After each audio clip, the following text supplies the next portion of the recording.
Thank you. Thank you. The best part of being president is that logo. Ask any president.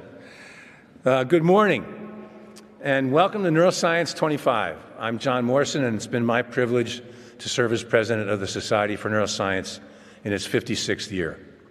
I'm pleased to announce that as of this morning, our registration, not that we care about round numbers, but our registration for this year's meeting is 20,340.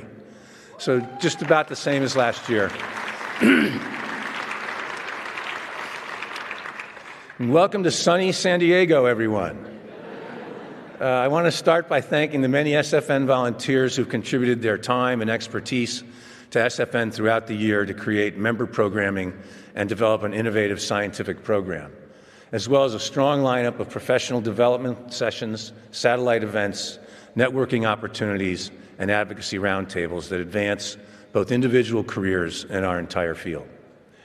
Volunteers play an integral role in helping SFN achieve our mission of advancing the understanding of the brain and the nervous system, and the success of our field relies on perspectives and participation from all professional levels and experiences. SFN is also committed to a professional environment where everyone is treated with respect and has equal opportunity to freely express ideas.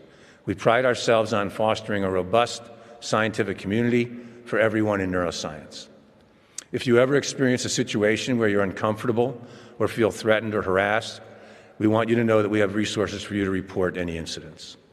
You can visit www.sfn.org/code of conduct to find more information, including how to report any problems. SFN's annual meeting continues to support the core ideals of the free exchange of ideas and global collaboration in science. The increasingly interdisciplinary and global nature of neuroscience is reflected in the research, programs, and attendees at the meeting each year as it evolves to meet the needs of the Society's members and the field. I especially want to welcome the many attendees this year who have traveled from outside of the U.S., representing numerous countries. SFN remains committed to advancing science by supporting and welcoming the free exchange of ideas, forming community connections, and emphasizing global collaboration. So SFN welcomes you to the United States.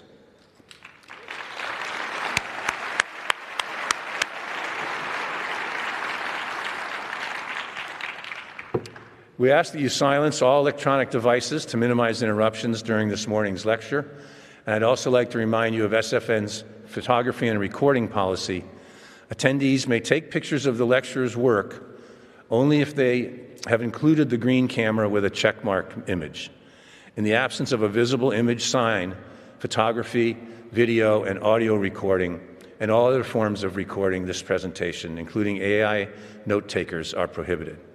You can submit questions at any time during the presentation using the Q&A feature available in the session description on the meeting app or the virtual platform.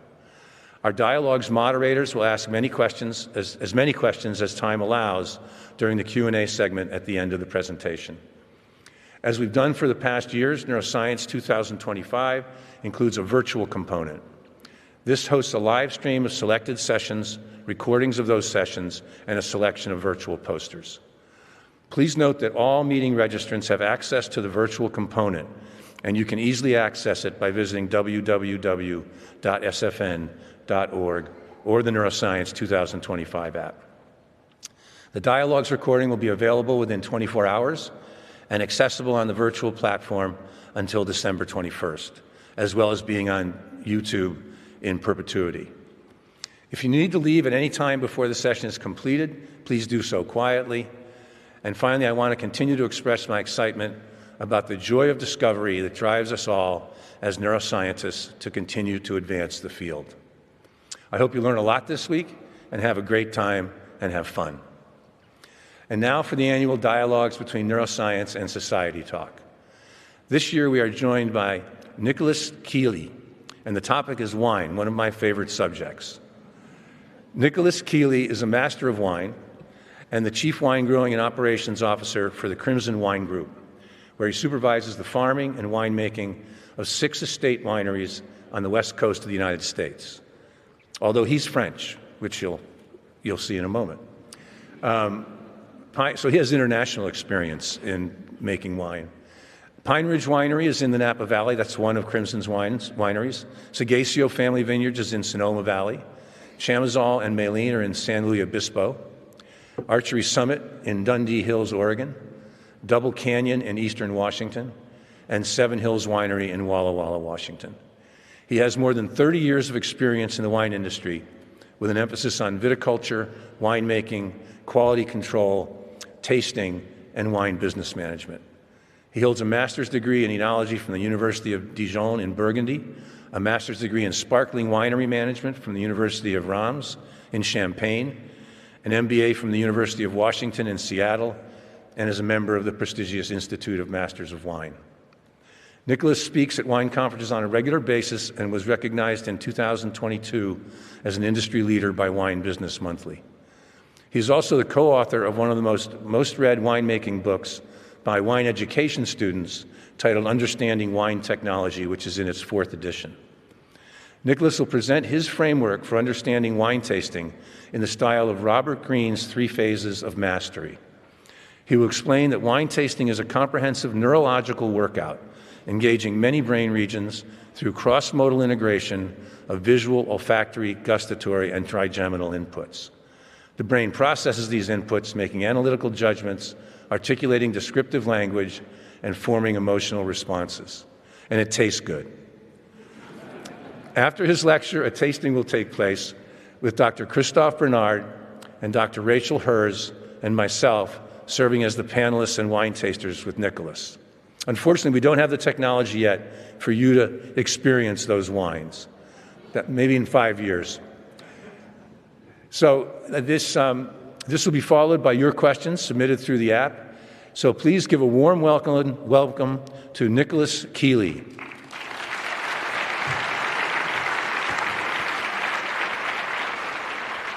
Thank you, John.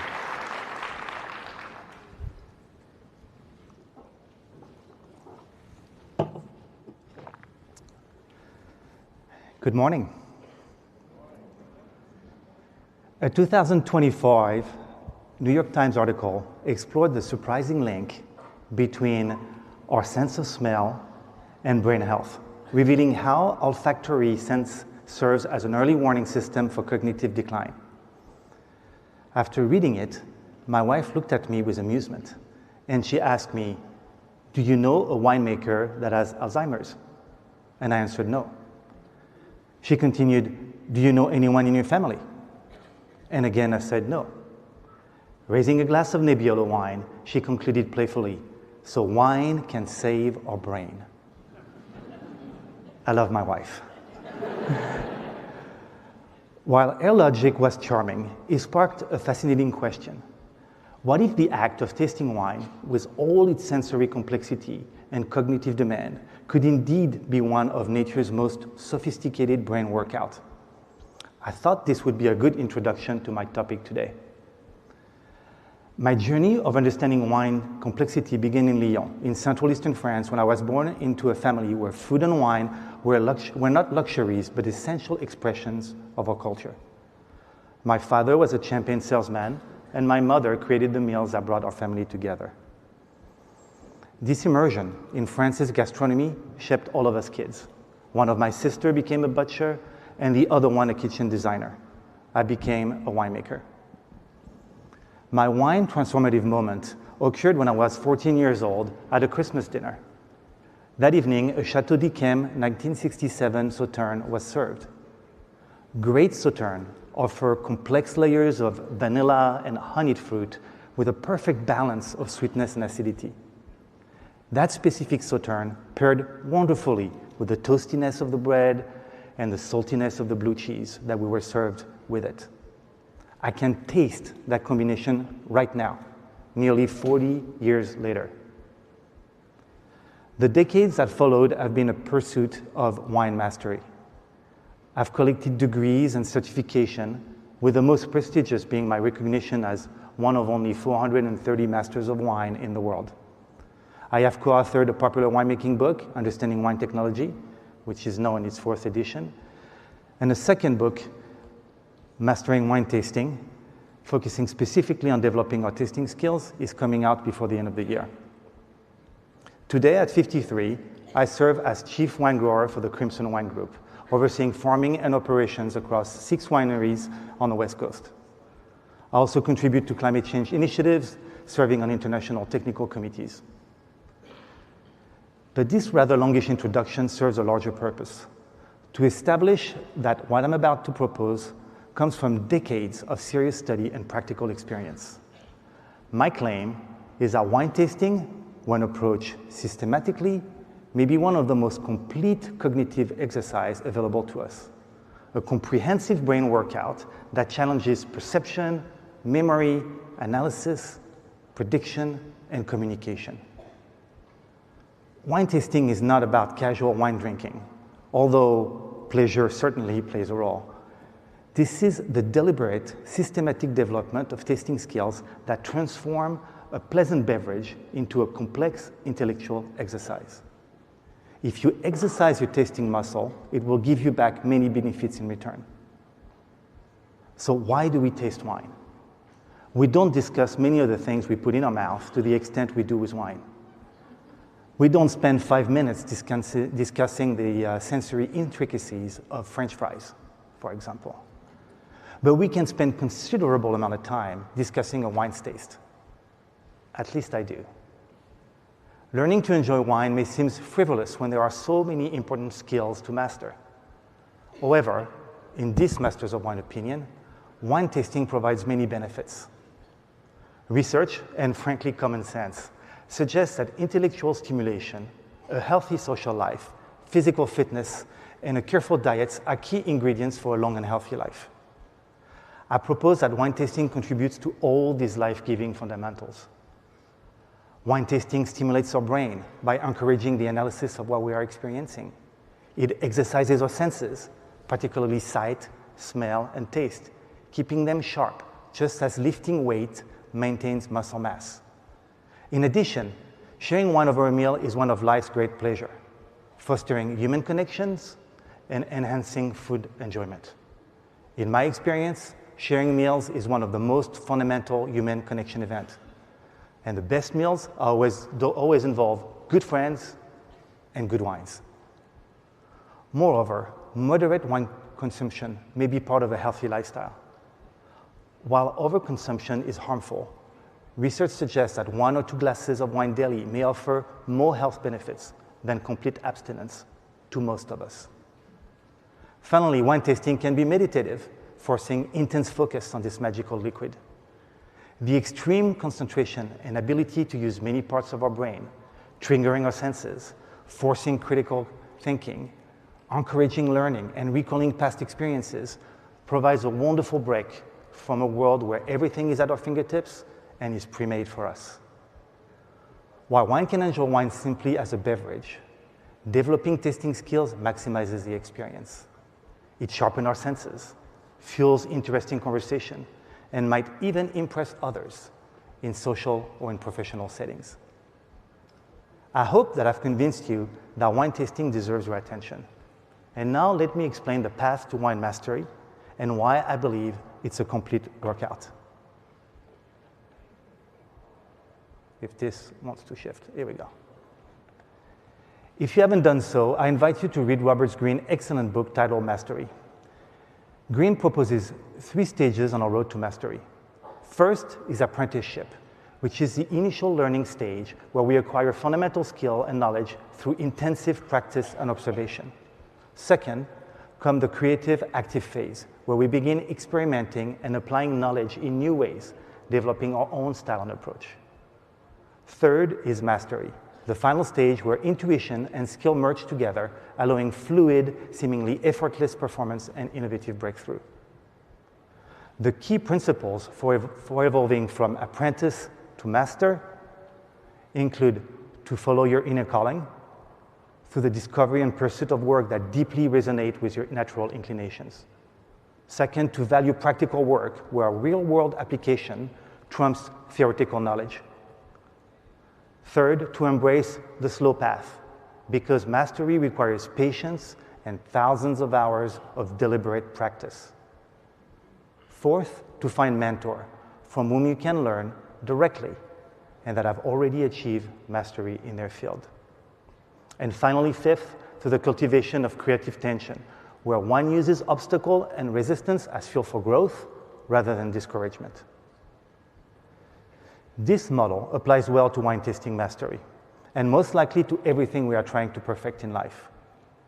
My application to Robert Greene's principle tool is called the Wine Tasting Pyramid Mastery. Like all skills, wine tasting abilities improve with constant practice.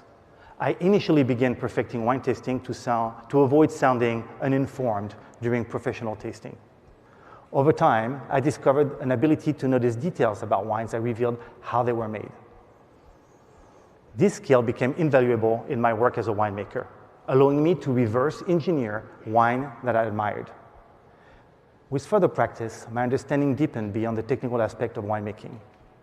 I illustrate this journey by a pyramid that has 4 levels, which I will explain one at a time. The base level is a crucial foundation of sensory perception and recording.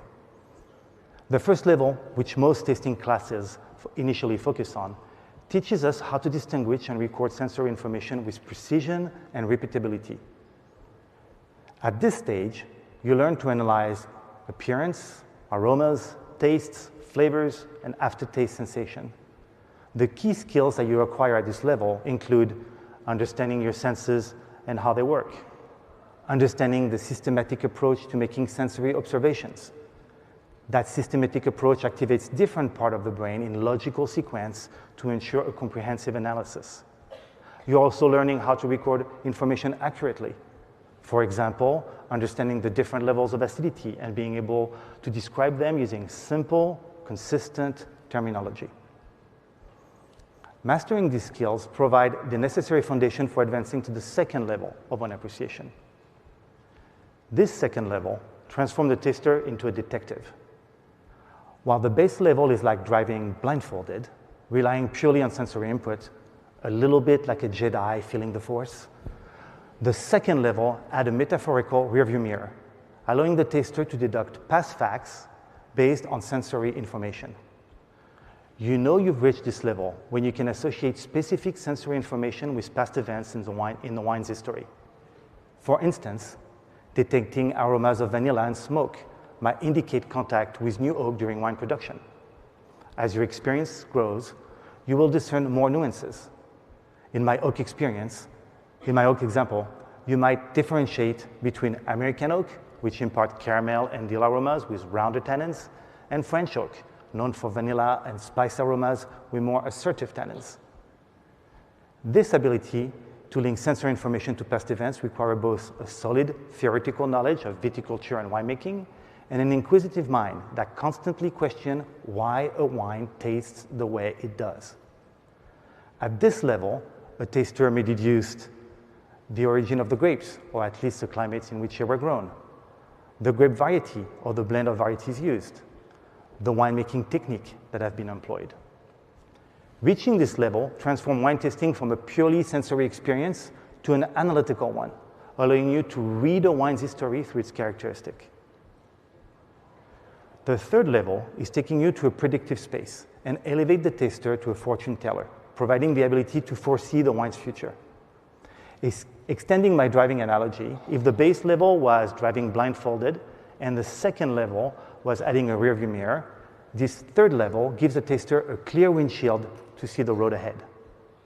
The most prominent skill at this level is estimating how long a wine will age and what it will stand to gain from aging. Achieving this proficiency comes only through extensive experience, essentially having seen this movie before. At this level, a taster can forecast the wine's current maturity and its potential for further aging. A taster can also assess a wine's quality. Finally, a predictive taster can evaluate the wine's market potential, such as identifying the ideal consumer or assessing the level of market competition. This predictive ability transforms wine from a retrospective analysis to a forward-looking assessment. And this is particularly valuable for collectors, investors, and industry professionals who need to make decisions based on a wine's prospect. The top level allows a master taster to understand the intent behind the wine. This is the pinnacle of the wine tasting pyramid and represents the most sophisticated level of wine appreciation. Here, the taster can summarize all information and deduction from previous levels and place the wine in a broader context within the wine universe. This top level is less about the practical aspect of how a wine was made or what will happen to it, and more about why it exists. The most accomplished tasters at this level demonstrate an uncanny ability to put themselves in the winemaker's shoes. By reaching this level, a taster can suggest the objective behind the wine's creation. For instance, deciding whether a wine is primarily a commercial venture or a deeply personal project for a winemaker. A master taster can also detect the winemaker's philosophy, or lack thereof. A master taster can appreciate the overall skill of the winemaker. This might involve recognizing the work of a young, talented winemaker, for example, who hasn't yet fully mastered their craft. This level of understanding goes beyond mere technical appreciation.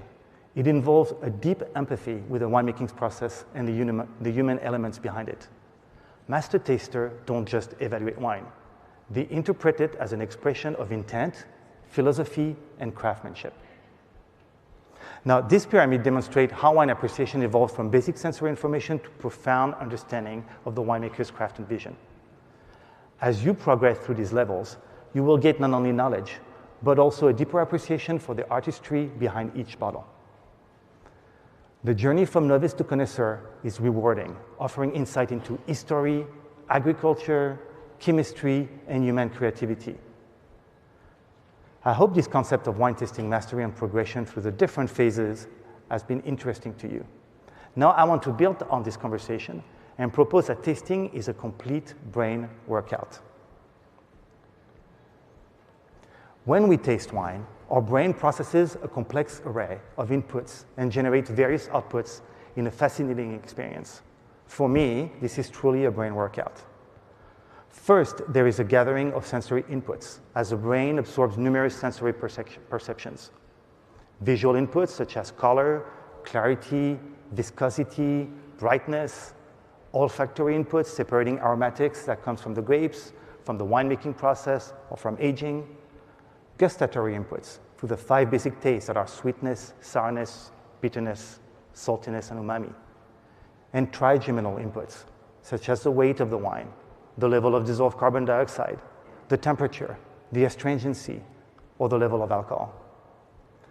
Then comes the processing of those inputs. As the information reaches the brain, relay stations fire up. Sensory cortices process each sensory component. The brain integrates multiple sensory inputs, and our amygdala adds emotional responses. Additionally, those inputs are gathered by coordinating motor action during the tasting, stimulating our cerebellum and our brain further. And finally, there is the output, which are released in the form of analytical judgments, such as wine quality or structural evaluation. This uses our database of past experiences and knowledge to make connection between what we taste now and what we can infer from the past. The output is also released in the form of descriptive language to communicate what we feel to others. And finally, we display emotional and physical responses, which will be visible on our faces and are audible. The yums and the yucks, as I like to call them simply. Ultimately, this experience can be stored for future retrieval, stimulating brain areas responsible for memory storage and pattern recognition. The experience is further enriched by cultural context, expectations, memories, making each tasting both a physiological and a psychological event. Now, wine tasting mastery and its associated brain workout can be extended further to understand the evolution of personal wine preferences. Indeed, I would like to suggest that parallel to our ability to master wine tasting, our experiential needs change over time. I propose that as we learn and grow, climbing, willingly or not, the level of the wine tasting pyramid, we evolve as wine consumers. Here is another pyramid, I love pyramids, representing a segmentation of wine consumers that mirrors a position on the wine tasting pyramid. At the base level, we find the pleasure seekers. Indeed, at the beginning of our wine journey, we tend to like more obvious tastes that fit into our developing self. Wines with intense varietal aromas that are easy to place. Wines with simple structures or without abrasiveness. They are not bitter, they're not sour, for example. Most wines cater to this novice category of wine drinkers. These wines are pleasure first, perhaps only, and most consumers are content at this level of experience. Level 2 is for the knowledge drinker. These individuals seek to understand how different grape varieties and wine region taste like. Such wine tasters may be interested in linking what they taste with their theoretical knowledge of grape varieties or winemaking technique or wine regions. They are connecting their knowledge with experiential memories at every tasting. At level 3, we find connoisseur drinkers. These folks are interested in topics such as wine aging potential or wine relative value. This level is often the domain of wine professionals and wine collectors, which much place bets on their predictive opinions. Finally, level 4 are meaning seekers and philosophers. And these folks are more interested in the wine's intent. These wine Yodas seek to understand who made this wine and why. They are usually very curious about obscure details and often engage with wine that deeply resonate with them on an intellectual level. I hope this concept of evolution in wine preferences based on one personal journey adds yet another level of interest in how we change as we experience wine more deeply. Now let me conclude. Wine tasting, as I hope I've demonstrated, is far more than a leisurely pursuit or a social lubricant. It represents one of humanity's most accessible form of complete sensory and intellectual engagement. This is a holistic exercise that simultaneously challenges our perception, memory, analytical thinking, and emotional intelligence. Through the 4-level pyramid of wine tasting, we see how wine appreciation mirrors the journey of expertise in any field, from the foundational skills of accurate sensory observation, through the analytical phase of connecting taste to craft, to the predictive wisdom of understanding potential, and finally, to the philosophical realm of comprehending intent and artistry. This progression transforms us not just as wine taster, but as more thoughtful, observant human being. The neurological workout that wine tasting provides, such as engaging multiple sensory systems, activating memory centers, stimulating pattern recognition, and demanding articulate communication, offers cognitive benefits. In an age where much of our mental activity is passive consumption of digital content, wine tasting demands active participation. It requires us to slow down, to focus intensely, and engage us with something real. The evolution of our preference as we climb the pyramid from seeking obvious pleasure to pursuing philosophical understanding reflects our growth as conscious being. The novice seeks immediate gratification, the master seeks meaning. Both approaches have their place, and the journey between them offers continuous reward. As my wife astutely observed, if wine can indeed preserve our brain health, then perhaps the act of truly tasting wine, with all its demand on our cognitive faculties, is itself a form of medicine. Not the passive consumption of alcohol, but the active engagement with complexity, the exercise of discrimination, and the cultivation of attention. In the end, wine tasting mastery is not really about wine at all. It's about developing a capability for nuanced perception, for connecting disparate pieces of information into meaningful wholes, and for sharing these discoveries with others. These are not merely wine skills, they are life skills. And in a world that often seems to reward quick judgment and simple answers, the patient, contemplative practice of wine tasting offers something increasingly rare: an invitation to slow down, to pay attention, and to discover that the most rewarding experiences requires both knowledge and wonder.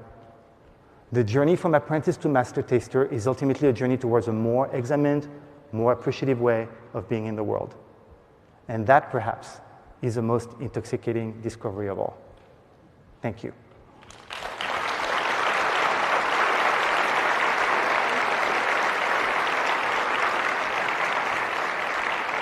Thank you, John. That's great. That's great.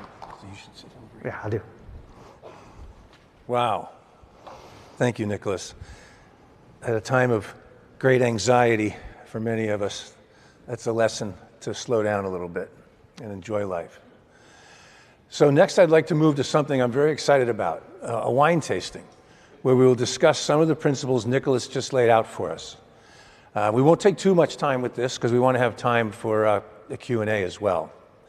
And so for the tasting, I'd like to invite two colleagues to join me on stage, Christophe Bernard and Rachel Herz.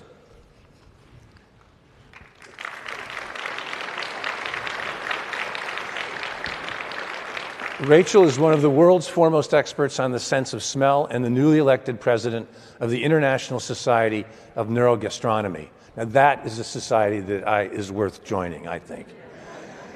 She has received numerous awards and grants, published over 100 scientific articles, has a faculty appointment at Brown University, and is a public speaker and professional consultant. And she's actively involved in outreach, advocacy, and education on scent, taste, food, and flavor. She's a co-author of Wolf's Sensation and Perception and has also written critically acclaimed popular science books, including The Scent of Desire and Why You Eat What You Eat. Christophe Bernard is another wine lover, and he's the director of research at the Institute of Systems Neuroscience in Marseille, France. He obtained a PhD in neuroscience from Paris University and did his postdoc at Southampton University and a sabbatical in Houston at Baylor University. His main interest is understanding brain dynamics in health and disease with a focus on epilepsy, work for which he was awarded the Michael Prize. He participated in the development of organic technologies to record and control brain activity, and work for which he was awarded the Felix Prize, along with his work on the virtual mouse brain that allows the virtualization of the individual mouse brain to study brain dynamics in silico. And he's the founding editor-in-chief of eNeuro, SFN's open access journal. And he's not only a wine lover, but apparently particularly a Burgundy lover. So he'll be particularly interested in the third wine we're going to taste. So what we're going to do is go through 4 wines that Nicholas has chosen that I believe, in some respects, Nicholas, mirror your sense of maturity as you grow through the pyramid that you described and increase your level of satisfaction and sophistication for wine tasting. Okay, here we go. All right. Can you hear me all right? Perfect, thank you. So we'll start usually with your comments, Nicholas, and then we'll just open it up. Yeah, when we rehearsed this, I was asked to give you a little class on wine tasting. And so I'm going to try to do that in 1 minute. How do you taste wine? Because maybe not all of you taste wine as much as I do, and John does. So when you look at a wine, you're trying to activate the 3 main senses that you use to taste wine, which are your vision, your olfaction, and your taste. And you do that, as I said, in a sequential manner. And so the first thing you would do is look at the wine itself to see what you see. And the first thing you can see in this wine, it's a white wine, of course. You can see there's a little bubbles that are created on the side of the glass, which probably means there's a little bit of residual carbon dioxide in this wine. The wine is relatively clear. It's been filtered. It has no imperfection, excellent clarity. Then after that, you smell the wine. You have to put your nose in the glass to do so. And there is a little trick that is used to do so, which is to coat the side of the glass with your wine by swirling it like this. Now, this is not super easy to do if you're not used to it, and it's easy to spill a lot of wine on yourself, so many people use the table to do that without risk. As you do that, you coat the glass completely, and so you increase the surface area that the wine is in contact with air. A good glass, this one is relatively good, as a smaller opening and a larger bowl, again, to concentrate the aromas at the top where you put your nose. And then you smell the wine. When you smell the wine, you can make description about what it smells like, which I don't have to go through that 1 minute. I'll go through that in a second. When this is done, you put the wine in your mouth to evaluate what it tastes like before you drink it. The idea here is to evaluate the structural elements of the wine first. By that, I mean the taste, the acidity, the sweetness, for example. At the same time, because we have other sensors in our mouth, which you are much more knowledgeable than I am about this, you will have some trigeminal input that you will recognize. For example, the carbonation I talked about. You will feel it as a little pressure on your palate, or the temperature of the wine you can also evaluate. We have a passage, as you all know, between the back of our mouth, of our cavity, to our nose. And so there is another set of aromatics that are being evaluated at that time through the retronasal pathway. It's a different set of aromatics because it interacts with many things. It interacts with a higher temperature in your mouth. It interacts with your own body odor that comes from the inside of your stomach. And then it interacts also with air that you may slurp. So you may have seen people tasting wine sometime to activate that passage and to really making sure that those aromas go towards your olfactive cavity. You slurp the wine. I'll do that in a second to great effect if you want to listen to that. And then after that, in a traditional tasting, because we are professional, you would spit wine because you do not want to be completely out of it after 3 glasses. Here, I've been told that spitting is not okay because it's going to be on camera, and so it will be less enjoyable for all of you. So we will be actually drinking wines, which is going to be very interesting for the 4th wine. At 10:44 a.m. That's So this first wine. Now I'm done with. Did I give it? Yeah, that was great. Okay, Why don't you bring the bottle over here as we taste these wines, or did you want to wait? No, we can bring the bottle. Yeah. So the first one here, like John said, the idea is to illustrate. We have 4 wines to illustrate those 4 levels of knowledge, I guess, or of achievement in wine tasting mastery. And also consumer preference. So we're starting with the wine that probably would fit the bottom of the pyramid, a wine that would be a little bit more casual or pleasure first, I call them. And this wine is a blend from a winery named Pine Ridge Vineyards. It's a 2024 vintage. It's a blend of 2 grapes, Chenin Blanc and Viognier. And this wine has been incredibly successful commercially. This is the kind of wine you would drink if you would, as opposed to a rosé. An occasion where you might have a rosé, this is another wine that would fit that occasion. So it's. Okay, I'll do the slurp. Okay, I'll do a slurp too. Okay, we'll do a joint slurp. So this.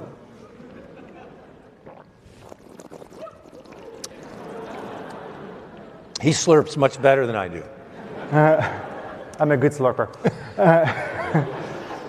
This job is so difficult.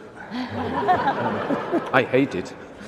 Yeah, no, it's absolutely fine for one of the panelists to say, I really don't like this wine. All right, so I'm curious, when you taste this wine, each one of you, what do you experience? What does that trigger? Well, this one, for me, has less texture than the reds are going to have. It just kind of slides down your tongue, and you don't feel that texture that we'll feel in these next 3 wines. No tannins. No tannins at all. Right, exactly. It's also really fruit forward. It's has a lot of I get some peach in it and other fruits. It's a very straightforward wine. It's a wine that you would drink around the pool. I don't see it as trying to match food to it. I really see it as a wine you would just drink on its own. Rachel? So I actually have an interesting dissociation between the scent, which is sweet to me, and the taste, which is sour. And this is something that happens with other beverages like coffee. A lot of people say, I love the smell of coffee, but it's really bitter tasting, and why is that? And I think this is an interesting example of this disconnect, because I was surprised by the taste from smelling it. I could smell it when it was put down right in front of me, and then all the swirling increased that. But I was pretty shocked at how unsweet it tastes, and to me, sour. It is a little acid on the finish, yeah. Yeah, for me it's like a simple wine, really blended. It doesn't last long. There is this interesting saltiness at the end, but at the same time, I feel, I don't know what you call it in English, sulfur dioxide, H2S, which does something on my gum. So I don't know how it's processed. We should ask the specialist. Yeah, how's this wine made? Thank you. Is there any special? It's got no oak, I would assume. Very good. No oak. Yeah. No oak at all. Yeah. So It's you very. get It's a any of that very. butteriness. It's a wine that is made for the pool. Something simple. Can you show us the label? Yes. Pine Ridge, Chenin Blanc Viognier, and if I remember correctly, it's about 90% Chenin Blanc, 80%. But 80%. close enough. Yeah. and it's very young. It's a 24. So it's made very quickly. The wine is made in 6 months, from harvest to bottling. Actually, bottling fast is a feature of this wine, so it stays fresh. It also has a screw cap on it for a specific reason, to keep the freshness of the wine, and so it's fruitier. And the wine You is guys made. sell a ton of this wine. Yeah, and the wine is completely made in stainless steel. Yes, the Right. price is gentle, Yeah. and so it has more appeal, and also the profile is easy. It fits very well, I think, that first category of consumers that I was talking about, that's looking for pleasure first, Yeah. and so it is by far the largest production that we make. Yeah. Okay, let's move on to the reds. This next one is a Sagacio Zinfandel from a single vineyard, Cortina, from the 23 vintage. And this is one of my favorite Zinfandel producers.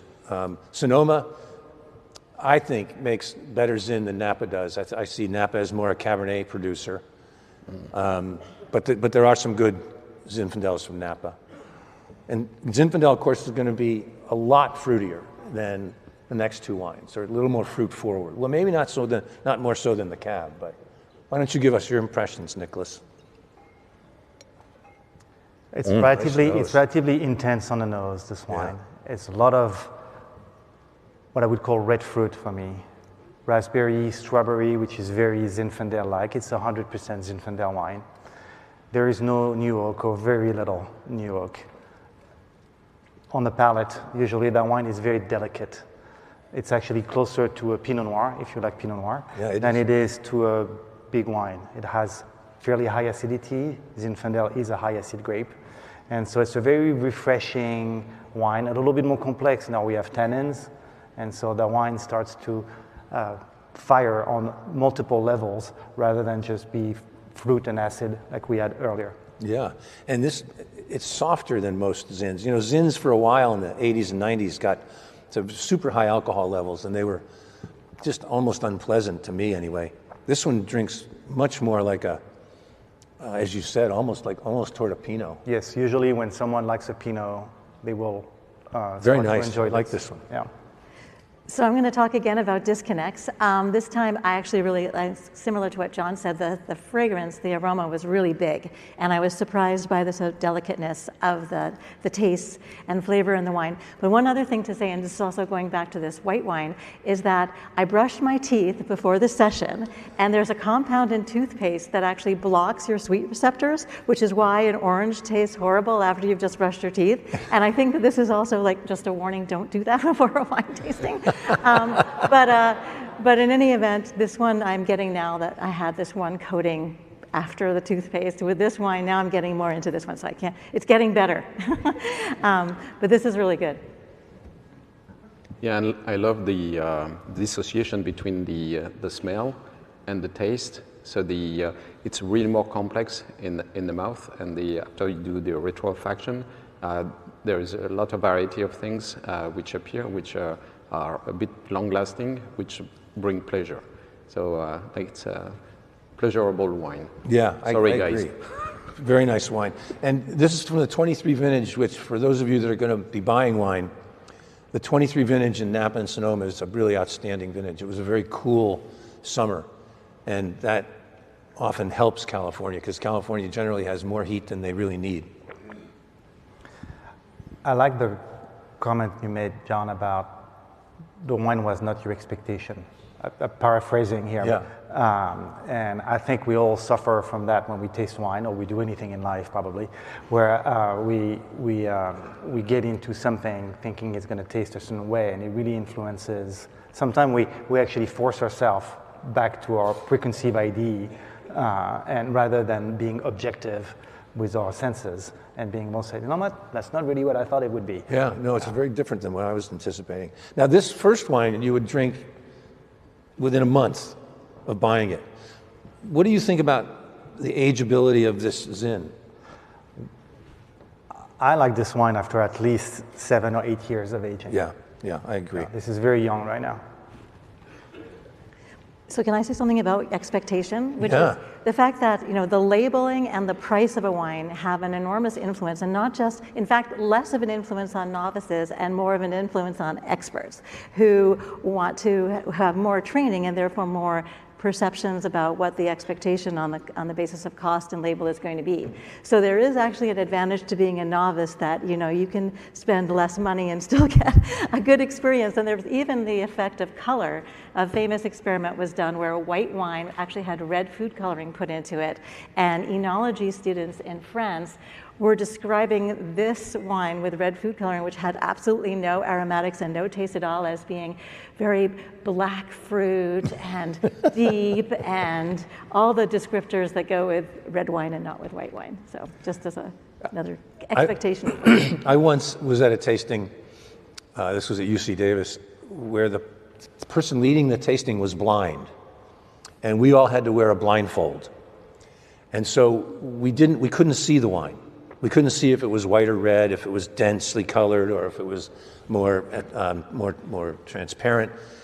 And it was unbelievable. The guy was amazing. He was a PhD student in chemistry, and he led us through the tasting in such a beautiful way. And it was really amazing. It was actually exactly what you're saying, Rachel. It was difficult to figure out what you were drinking because you couldn't see the bottle. You couldn't even see the glass. So now we're moving into some more sophisticated wines, Nicholas. Yeah, this is a Pinot Noir from Oregon, from Archery Summit. It's a single vineyard wine. I believe it's a 23 vintage as well. And so at this point, we're getting into a more complex level. So I would put it into that third level of the pyramid where the connoisseur, the collector, will start to enjoy this wine. Fairly colored, like a Pinot Noir. But you can see your fingers through this wine, which we won't be able to on the next wine. It has a very strong Oregon, even Dundee Hills, that's where it comes from, smell, which is a little bit of a pine needle, minty, meets a little bit kind of a dirt smell, which I really enjoy. It's very specific from that region. And then on the palate, the wine is a little bit more structured. It has great acidity. It's perfectly balanced also. This is a beautiful wine, beautiful Pinot Noir, perfectly balanced. To me, I'm sorry about that. To me, you can take our word for it. To me, Pinot is all about texture. We talked about the different senses that you use when you taste wine. I can't stand it when a Pinot has the texture of a Cabernet or a Syrah. I really want the Pinot to almost evaporate on my tongue and just explode into flavors rather than a feel. And this one is exactly that way. I think this is a gorgeous So wine. would you be able to, I'm going to put you on the spot, would you be able to describe those tannins? To give them a name or a qualifier? Or The tannins? Yes. In this wine? Or Yes, in this wine, in the Pinot. Well, the word I would use is they're very resolved. They don't, tannins can be kind of lip smacking or make you you feel the tannins in the back of your tongue. I don't feel the tannins here. So again, for me, this one has the texture I look for in Pinot, which is a much softer texture. How about you, Rachel? So I'm actually having a Proustian memory moment here.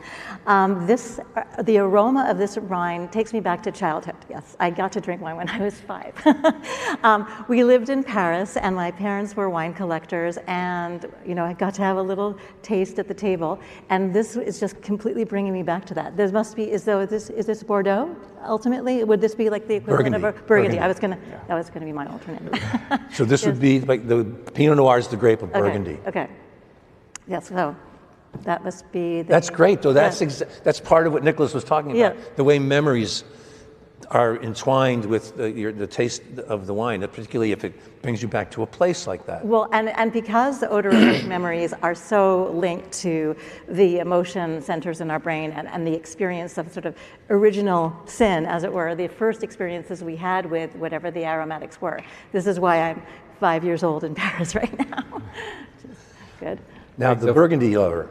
Yeah, so this reminds me a fantastic experience that I had in a village in Burgundy. Every year there is they close a village in Burgundy, and you go around to all the winemakers and you taste all the wines. And this brought back this memory to me, which was just a pleasure day of tasting different Burgundies. And I don't know whether, because I'm on a different time zone, but I still have the tannins on my tongue, like maybe 2 minutes after tasting it, it's still there, and some aromas are still in my palate. It's really a great wine, and so I'm not a major expert, but I would say that this can age like. I think this can age well too. Yes. And it's far from maturity. It's still on the rising phase. I don't know what you think. It'll get what we refer to as secondary aromas and flavors that move away from just the flavor of a grape. I don't know if you want to talk about the secondary flavors of age. Yeah, we call them tertiary. I didn't want to, doctor, I didn't want to correct you. Tertiary. Tertiary aromas, yes. So we distinguish 3 types of aromatic sources. One is from the grapes, and so we call that primary aromatics. The second one is from the transformation of grapes into wine, and those are secondary aromatics. And in those you would find things like the oak I was referring to during my presentation, but you would find other things like if you taste a Chardonnay and it tastes like butter, that's from a process called malolactic conversion, and that also is a secondary aromatic. And then you have tertiary aromatics, which is basically the recombination of all those aromas, all those volatile aromas that are in wine over the course of aging. And that recombination creates another set of aromas that we call tertiary. And a wine that is of extremely great quality should have as many of those and should have them in equal amounts almost. So a very good wine that is balanced aromatically would have primary aromatics, secondary aromatics, and tertiary aromatics. And then you know you have a very nice bottle when that happens. And this isn't at that tertiary stage yet, really. It's too young. It's way too young. This is very primary and 6-8 secondary. years Yes. from now. Yeah. But it's delicious. You can see, as I said, you can use that predictive ability that you have and say it has all the elements to age gracefully and therefore will be even better in 8 years. So I need to buy a full case. Yeah, full case. Absolutely. Now, the last wine, you'll see me trying to see my fingers through the glass. And the last wine, I can't see my fingers. So the color is denser. The last wine is one of those wines that drives people like me crazy because it is very expensive. And Napa wine, the great Napa Cabernets have gotten quite expensive. And this is one of Napa's great Cabernets. It's the Fortis, which is the highest level that Pine Ridge produces. And it's a 2016, which was a spectacular year in Napa. So this wine's 9 years from the vintage. Yep. So maybe starting to show a little nuance of age. I think it does a little bit. What would that smell like to you, a little bit of age? Yeah, I'm getting a little bit of age, a little bit of mushrooms. Mushrooms, yeah. Yeah. So is this oak cask?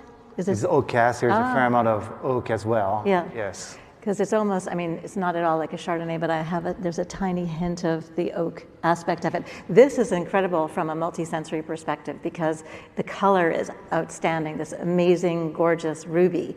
And to me, this is incredibly trigeminally stimulating. Like both the aromas and when I tasted it, it was like wasabi. Went right up my nose and my mouth. It's, maybe I took too big of a sip. No, I agree. This one is... It's incredible. We go back to that trigeminal input. This one has a lot of that. The texture on this one is a really important component of it. Yeah, that's interesting you say that actually, because I never thought about that dimension of wine, and perhaps that a great wine should be overweighted towards that, that sensation. This wine's going to go 40 years. Well, this wine is also, it's disruptive. Like it demands attention. You can't just, I would say that this would be difficult to actually consume with food because, for one, it would kind of conflict because it wouldn't, in my opinion, and maybe you can clarify or not, but pair well with anything because it's so demanding that you pay attention to it instead. And what the experience that I had was really amazing because I just smelled it and I just let it go, and I had a picture of myself in the woods with game, and that's what produced, just smelling it, these images in my brain, and just being there and just having the pleasure of smelling it. Yeah. And, it's great. Got Fortunately, grilled meat and chickens. Fortunately, I have 3 of these in my cellar. And I'm not it's opening all one. tasting. I got to taste one, so now I know where it is, and it's evolution, and it's going to be another 5 years before I open one. All right, any further comments, or should we go to the Q&A? I'm good. I'm good. Okay. All right, let me introduce our moderators. You'll notice we did not finish those glasses. Yet. We can finish. Okay. So thank you for the talk, Nicholas, and thank you for the insights at the tasting. And also, it was really fun to hear from Rachel and Christoph and their impressions of the wines. So, Cheers. So now we're going to move to the Q&A, and we have 3 moderators. I'll introduce first Gary Aston Jones.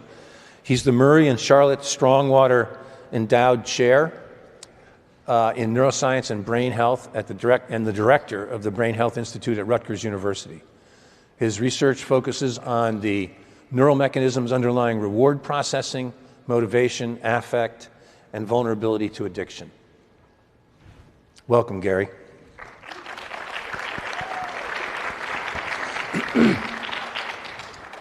Pierre Magistretti is a distinguished professor of bioscience and vice president for research in biological and environmental science and engineering at the King Abdullah University of Science and Technology in Saudi Arabia. And Professor Magistretti's research explores the cellular and molecular mechanisms of brain energy metabolism with a central focus on the metabolic cooperation between astrocytes and neurons.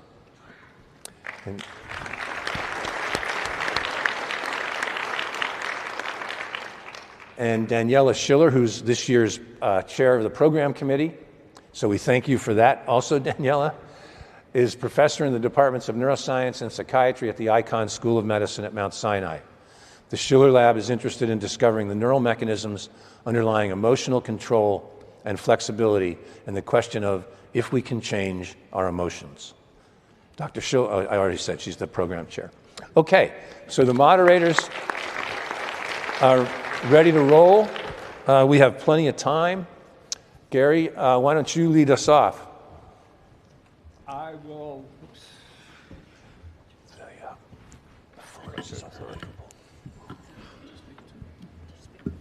Oh, it's on. Great.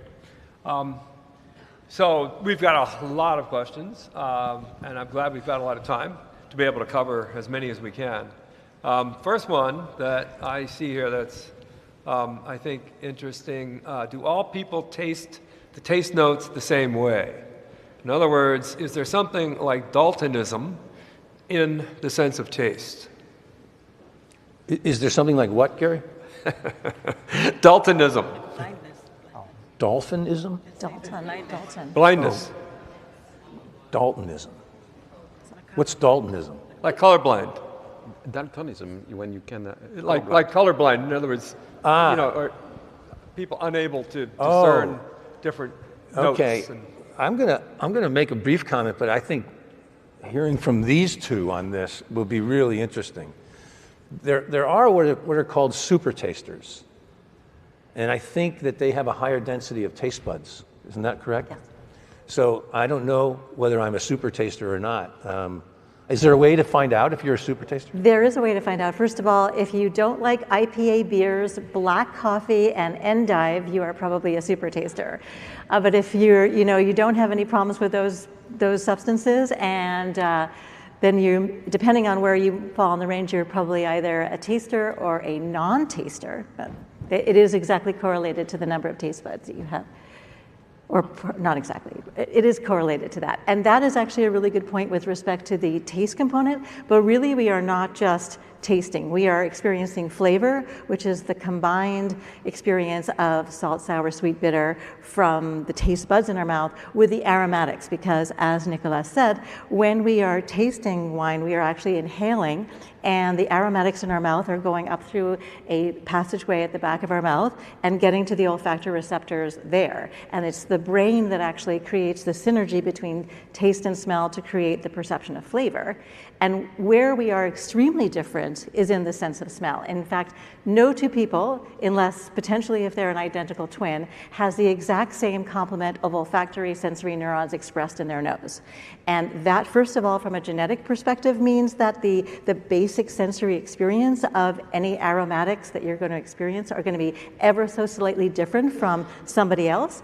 And also our subjective experience, our personal history with flavors and tastes and aromas is different. And that we always bring to the table and to the glass, and that is also going to change our experience. So we are actually, each of us, completely unique with respect to that. And if I can complement as a question, so what about the brain state? Because I know that if I'm a bit stressed, I don't taste the wine the same way that when I'm happy and with the friends and enjoying it. Even the same wine wouldn't taste the same way. So serotonin actually influences the sweetness and the sourness. So literally, sour grapes when you're in a depressed mood is real because it increases, actually, sorry, it's not serotonin, it's noradrenaline. And so that actually increases sour taste perception and decreases sweetness perception. So exactly what you're saying. So stressed state, wine will not taste as good as if you're in a happy state. And with happy, it's actually the serotonin, which is boosting the sweetness. And then noradrenaline is decreasing the sweetness and augmenting sourness. Well, after 4 glasses, I'm happy. Yeah, But that's dopamine. place and the people you're with is really, really important. I always say, when I'm tasting in Napa, there's what I call the Napa buzz. And it's partly from how beautiful Napa is, and it's partly because you've been tasting, like 3 wineries.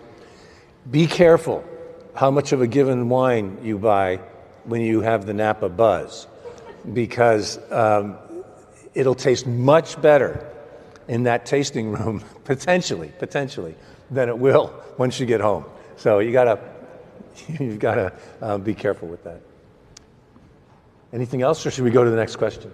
I think next question. Yeah, because, hi.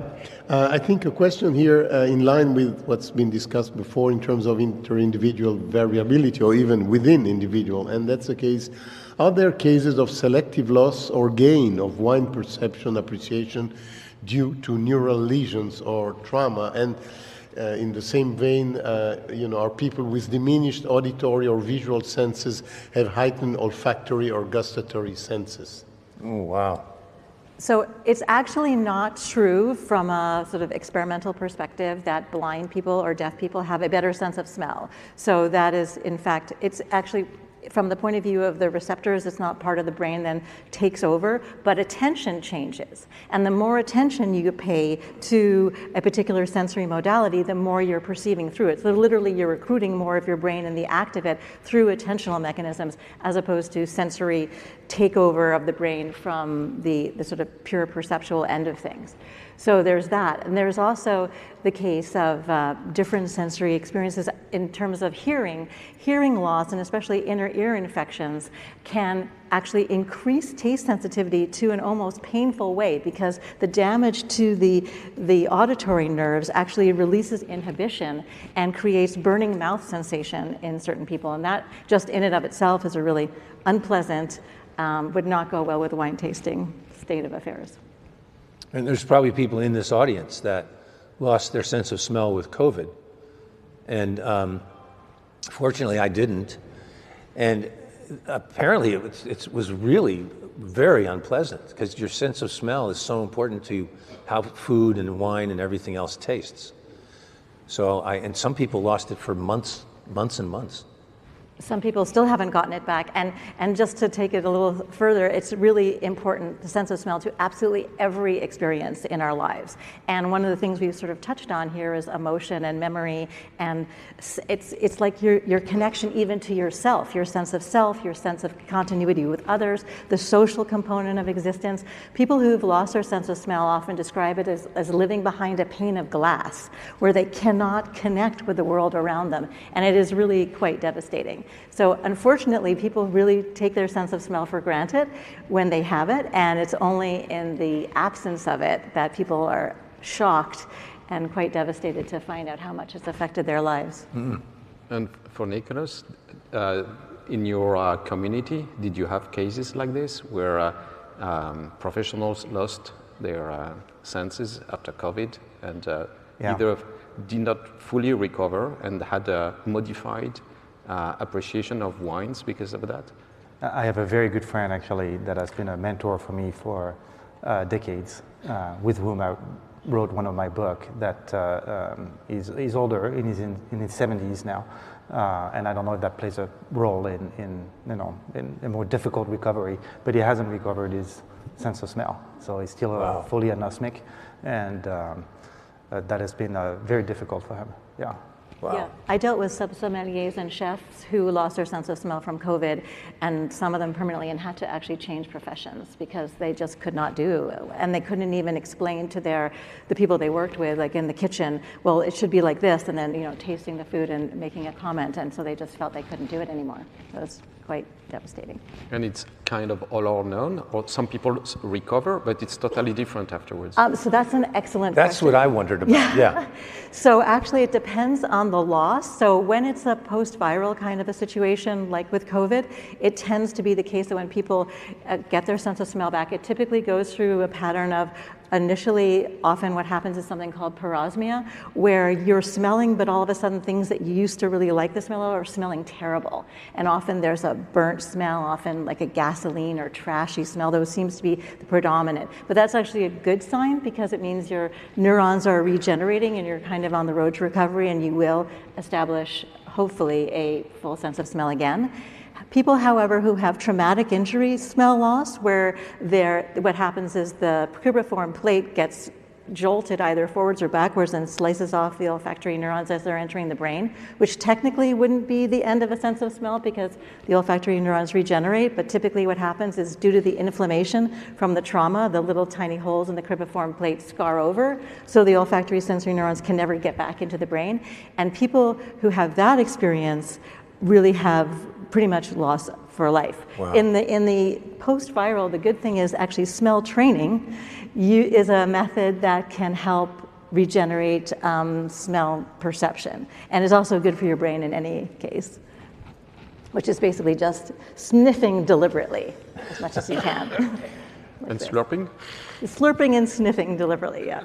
Okay, Daniela, are you up next? Yes. We can go for another probably 15 minutes, easy. Okay, so we have a question about wine as an art form that emerged probably in the last 100 years or so. And the question is, can you put the philosophy of wine into a historical or cultural context? Did you hear that? Could you repeat the question? Could you repeat that, Daniela? Yeah, the question is, can you put the philosophy of wine into a historical or cultural context? Can you put the philosophy of wine into a cultural context? Well, of course you can. Historical. Historically. Historically, like I'm trying to understand the question. Like wine preferences would change over time based on culture and places and Well, yeah, and things like this. you yeah. might think of it perhaps as like, did it evolve over hundreds of years? How has Yes. the appreciation, tasting, analysis, I guess, from a tasting perspective, evolved over the years? Oh, of course it does. And the wines we're tasting today have nothing to do with the wines that were made 100 years ago, and even less with the wines that were made 2,000 years ago. Without going into very long times, wine that we taste today are only possible because of technical advances over the past 150 years. And so before that, wine was very different. Including if you go back to Roman times or Greek times, where wine was likely added with other things, spices and seawater and other products. So yes, it's very, and the meaning of wine and the intent of wine is very different according to different culture. In many religions, especially either in the Jewish faith or in the Catholic faith, wine is used in different ways. So there's a very deep connection between the taste of wine, cultural habits in the Mediterranean basin in particular. Apparently we have till 11:45, so we have plenty of time. Okay, I hope I answered the question. Yeah. I mean, I would add a slightly different version of the question. And maybe Christoph, you want to comment on this. Just the role of wine in culture, particularly European cultures. It seems to me that it's been extraordinarily important for centuries. So in my family, it's I think it's like Nicholas. It's part of our culture, but it's the same thing in Italy and Spain. These traditional, or in Greece, wine-producing areas where we've been trained, even at a young age, to appreciate wine. And I taught my kids, of course, I was not giving them like full glass, but just a tiny drop, telling them this is a very good wine, appreciate it, try to discover and describe what it is in it. That's how I try to pass my passion. And this occurred to me also in my family in the same way. So, yeah, it's been a tradition. I don't know for Nicholas if it's the same thing, but for us, it's part of our past and culture. And I know that. So when I did my postdoc, my sabbatical, in Houston, I discussed with a winemaker in San Antonio. They have old vineyards from the Spanish times, and I was tasting the wine. I said, well, this is very simple wine, so why don't you make more complex wines? And he told me, because the American market is not ready, you have to train your palate, you have to bring the culture of the wine, and it will take decades, and there you are. It's the same level, and for me, these American wines, they're as good as great Italian wines, French wine. I don't have any prejudice against any wine. As long as it's good, it's good. But it takes time to build a knowledge in the society. Yeah. And if I can just say one little thing, is that actually, interestingly, so I'm glad you are training your children from a young age, and you, like me, got to taste at the table at very young ages. And actually, there is less alcohol abuse in cultures that introduce wine from a young age into the family. So that's interesting. There's a completely different attitude towards at least wine from the perspective of learning as a child to just experience and learn from it than waiting until you're of age and then consuming large amounts of vodka. So I must be. I've told Pierre recently that I've decided I'm Italian, and even though I'm not. And my son and daughter are here. They're in the first row here, and we did exactly the same thing. We would give them, particularly if it was a good wine, we would give them a little taste, and then they got used to also having wine with water, which is also a European tradition. So we did the right thing, I guess. Are they alcoholics? No. Okay. But Kelsey works in the wine industry. In fact, introduced me to Nicholas. Any other questions down Yeah. there? Yeah, we've heard a lot about, I think, cognitive aspects of wine tasting, which is fascinating. And one of the questions is a comment, not a question. An additional component of the workout of the brain that Christophe described is the act of trying to put into words the experience of tasting the wine. And it prompted me to wonder about the art of composition in wine tasting and the role of storytelling. Seems like there's a lot of integration across different sensory domains and cognitive, processes like memory, et cetera, and even composition of the story related to the wine. Made me wonder if authors make better wine tasters. Have you had any experience like that, that authors generally have a more proclivity to wine tasting? Well, that's an interesting thought. So you don't know what a master of wine is. I don't pretend you should know. But if you're curious about it, you should read about it and how one can become a master of wine. And it is a very difficult certification with a pass rate of about 9%. And that's why there's only 430 of them in the world. And part of the exam is to be able to communicate very clearly about wine and to be able to write, it's a written exam, what you can taste in a wine. You have to taste 36 wines at the exam and describe them in some fashion. This is extremely complicated, and it's very interesting to see that most people that come out of this program, or nature or nurture, I don't know, are writers themselves. They write books. They are journalists. They are communicators, usually in their field. There is no requirement to be I'm a winemaker, but there are many people that work in marketing. There are several scientists in different areas. There are journalists, viticulturists, educators. So people come from all backgrounds, but constantly all those people usually write and communicate about wine. Yes, they do. It goes the other way too, Gary. Kermit Lynch, a well-known wine merchant in San Francisco, basically he's given most of the credit for introducing America to European wines, particularly French and Italian. And he has written books, and he wrote a book that is fantastic from his touring various French and Italian wineries when he was first discovering these wines. I forget the name of the book. Do you know Kermit Lynch's book? I don't remember the name. 70s or 80s. Yeah. But it's worth reading. It's really excellent.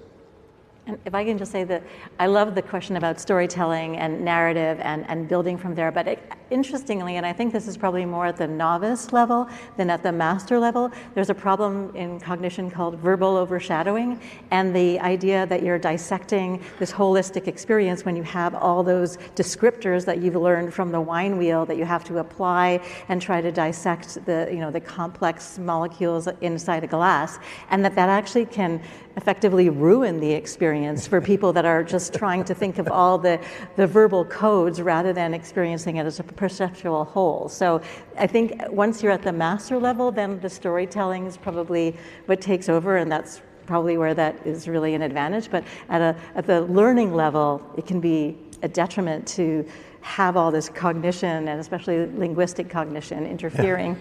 I've seen that many times. So can I? Yeah. I have a question for Nicholas. So I think that it was for me depressive to realize that I'm still maybe at the bottom of the pyramid. But I understand that, for example, it's all a question of training and tasting a lot of wines.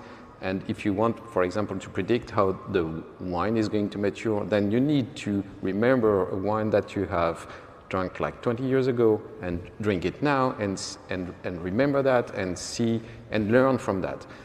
Now, in this world now where there's a lot of money invested in wine and speculation, it's becoming impossible to buy very good bottles of wine, at least for our salaries. And so doing this kind of training is extremely difficult for young people. So what would be your advice for a young people who really want to get into it? What would be the good strategy with limited resources? Yeah, well, That's a great question.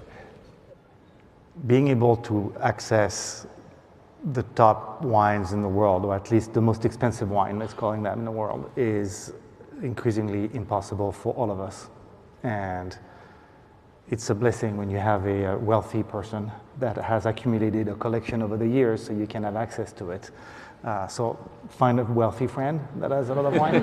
That'd be helpful. That being said, I think the principle of aging applies to all wines. And so you don't have to only, I mean, perhaps this is your goal in life to understand the aging potential of Romanée-Conti, which would be a worthy goal. But understanding at a luxury level how a Pinot Noir ages, you can access that at a much gentler price than, and so you can extrapolate, I guess, from a gentler price wine, what can happen to a more expensive wine. Stop spending money on wines that are selling for more than $500. That would be my advice to a young person. Like, don't go there. There are plenty of excellent wines below $100 that will give you a full experience, and then you can start collect those. Okay, so let's get into that a little bit, because I'm sure we have a lot of young people here. Are there, because I think there are there collectible wines between $30 and $50? Yes. Yeah, exactly. There are. Well, this Sagacio Yes. certainly could lay down for a while. I think this is $45. It's $45. How much is the Fortis? $250. Okay. $250, yeah. Yeah, the Fortis did kind of stand out in the crowd. I like it. Yeah. It's better. Yeah. There are characteristics to be thought to find a wine that is ageable. And why do we want to age a wine? We didn't talk about that too much, but we want to age a wine because it gains complexity from those tertiary aromatics. And so the wine should be more complex and more interesting as it ages. But not all wine are made to age. Most wines, like that first wine that we tasted, are made to be drunk immediately. They don't gain anything from aging. And so you would not do that. If you like collecting and you like aging wines, you want to find wines that have the characteristics in their profile that would allow them to age gracefully for many years. And usually those wines have high acid, high sugar, they have high tannins, they have a structure that is kind of preloaded for aging. And so when it's young, kind of tastes a little too angular or too much, too concentrated, there is a chance that that wine would evolve into something nicer over time. And then those tertiary aromas will have time to develop. So once you know that, and you have a little bit of experience, you can go in the world to try to find wines that have those characteristics, that are not costing $200, and that may have a shot at aging properly.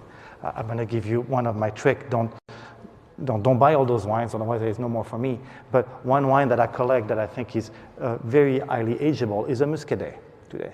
A Muscadet from France is a very lowly wine. It's $15 to $25 for the top wines. Those wines are aged on lees, they have a lot of extract, they're very high acidity, they age very gracefully as a white wine for 15 or 20 years. You can start with that without spending hundreds of dollars. And my go-to region would be Tuscany in Italy, where even Brunellos can be had for $50, but Chianti Classicos for $25, and they age beautifully, beautifully.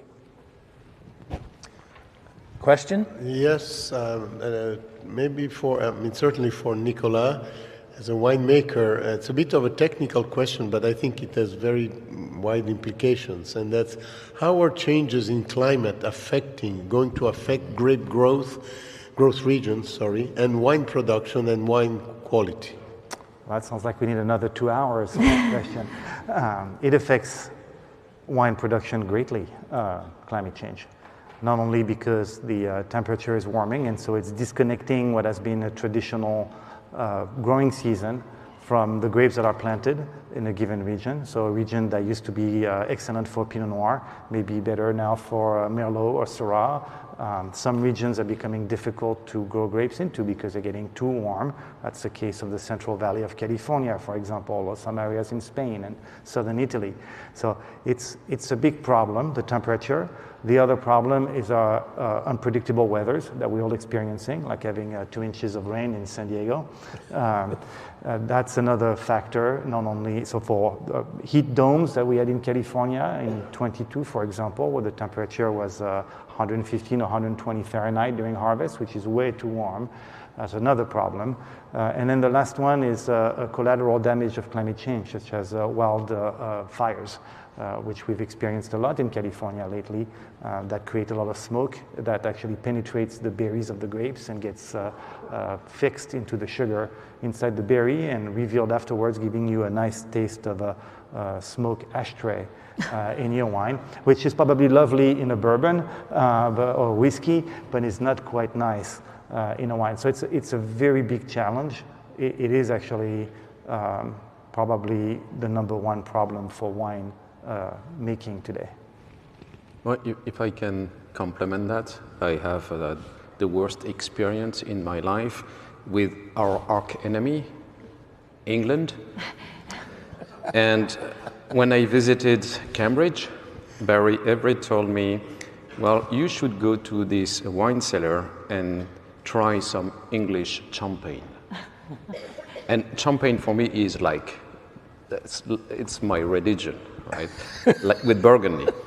And Barry telling me, you should try English champagne. I said, what? These words don't go together.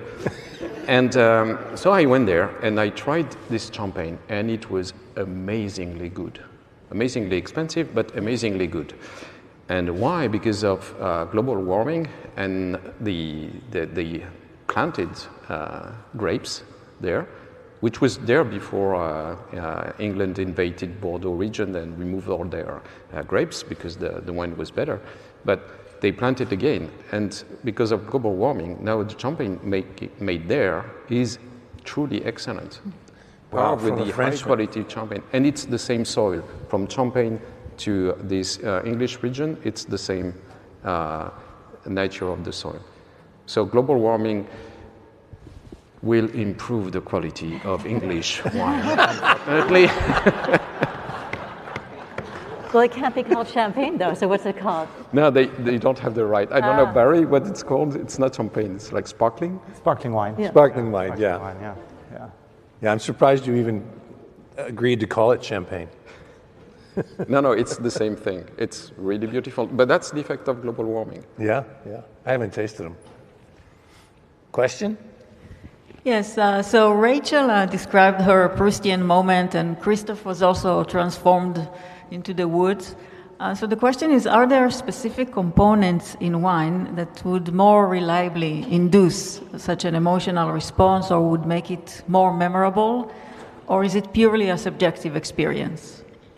So it is purely associative learning. There's nothing from a chemical perspective that makes a certain compound more likely to be remembered than another compound. It's rather the associative experience, and particularly the first associative experience. So I was just lucky enough to have parents that at the dinner table gave us a tiny sip of wine when we were young, and therefore I was able to create this first impression and form a positive association. And currently, I mean, part of it is also not just the original experience, but the retrospective impression of that experience, because right now, as an adult, I am remembering my childhood, and the nostalgia associated to that is making that potentially a lot more positive than sitting around the table when I was 5 years old being told, here, have a taste of this, where I probably didn't have any particularly overwhelmingly amazing experience, but rather now that it's reaching back to my past, it is in my own personal experience at this moment. The sense of nostalgia is in and of itself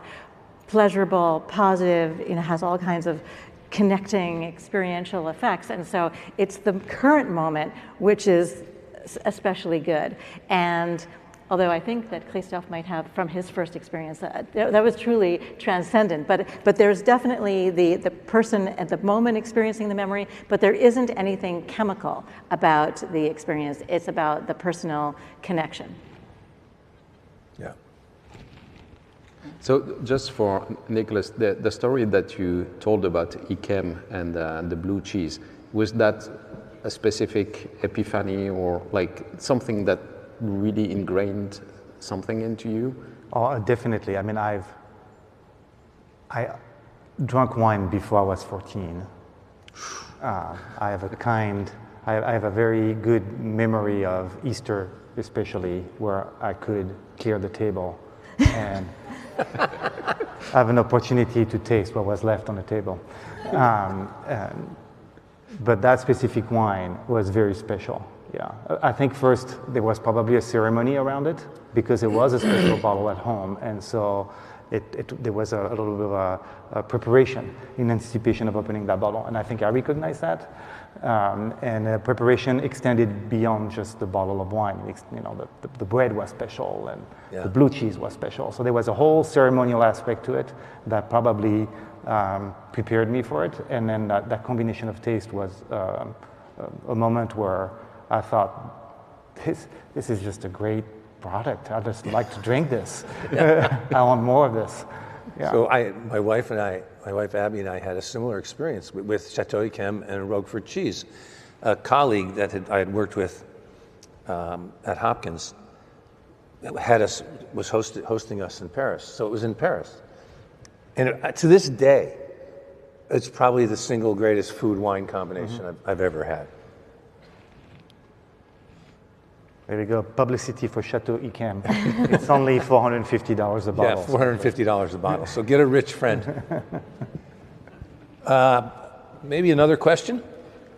Yeah, so here's a question from the molecular level.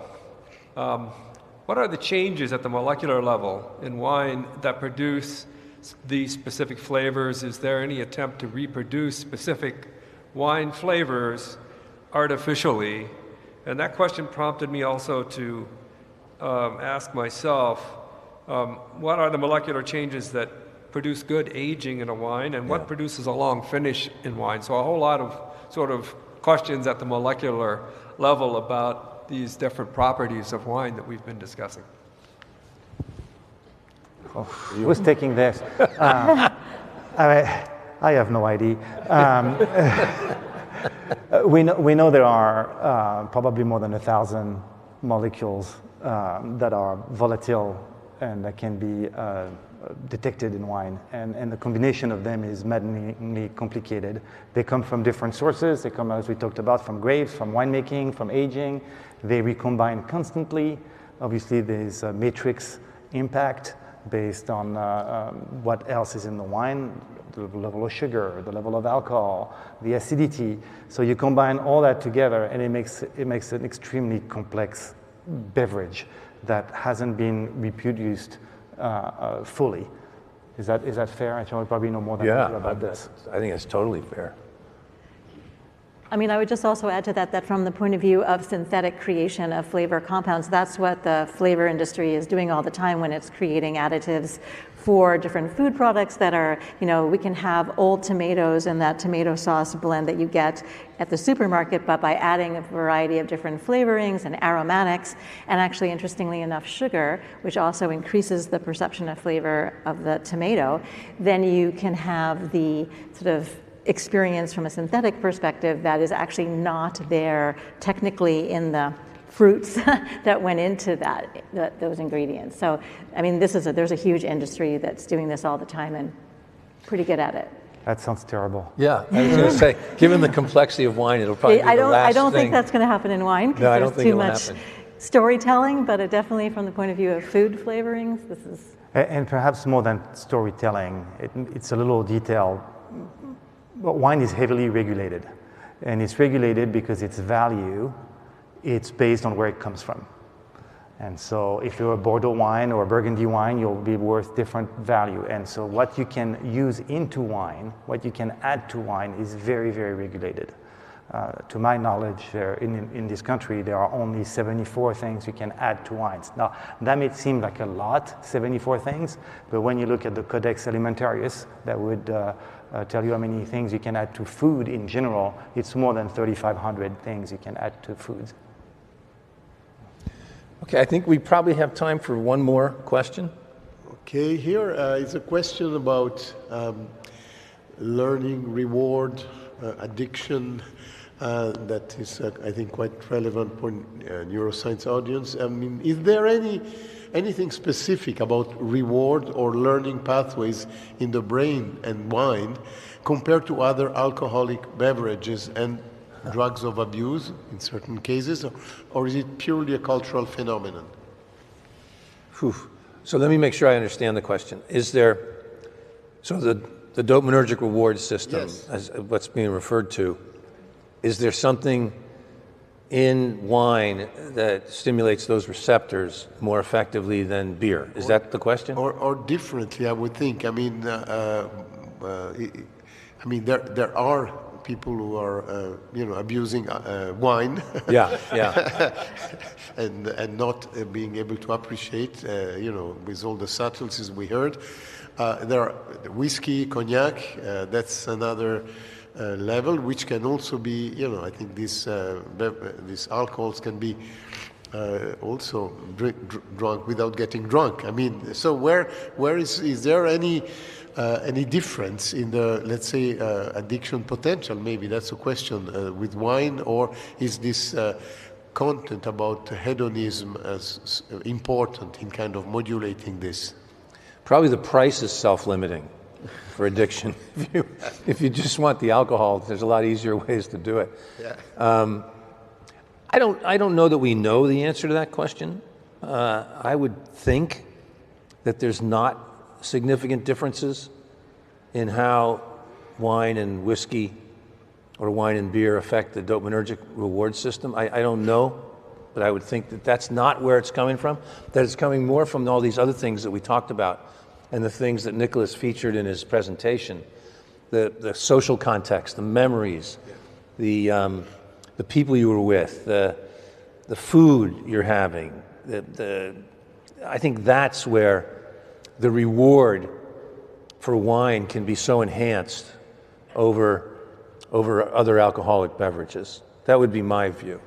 And I would add to that by saying that potentially the alcohol intensity in the beverage is part of the equation for forming an addiction, and because usually wine has less alcohol than whiskey, for instance, or vodka, that the quantity that you're consuming and the habit formation and then the addictive formation with the amount of alcoholic high would be less likely to take place than with a whiskey or, well, probably a vodka is just a simpler thing to drink and less expensive. But then I would also then postulate that beer, because it has lower alcohol, would be, and the sort of different sort of, spiked seltzers these days would have the potential, if that was all you were drinking, to form an addiction. But there's so much with habit and so much with culture and so much with socialization and access that go into this equation that I don't know that this is a good answer. Well, I have a message of hope. So my kids, so I try to raise them to feel what a good wine is. And so when they go out with friends, they drink a lot, usually on the Saturday night, for example. And I ask them, so you didn't drink too much wine? And each time, the three of them, they tell me, no, the wine was not good. So I can't drink that. That's great. So there is hope. Yeah. Okay, I think we'll stop there. I want to really thank our panelists and Nicholas. This was a lot of fun. I hope it was educational and fun for the audience. And think about your next glass of wine a little differently. I hope, anyway. Thank you for being here. Cheers.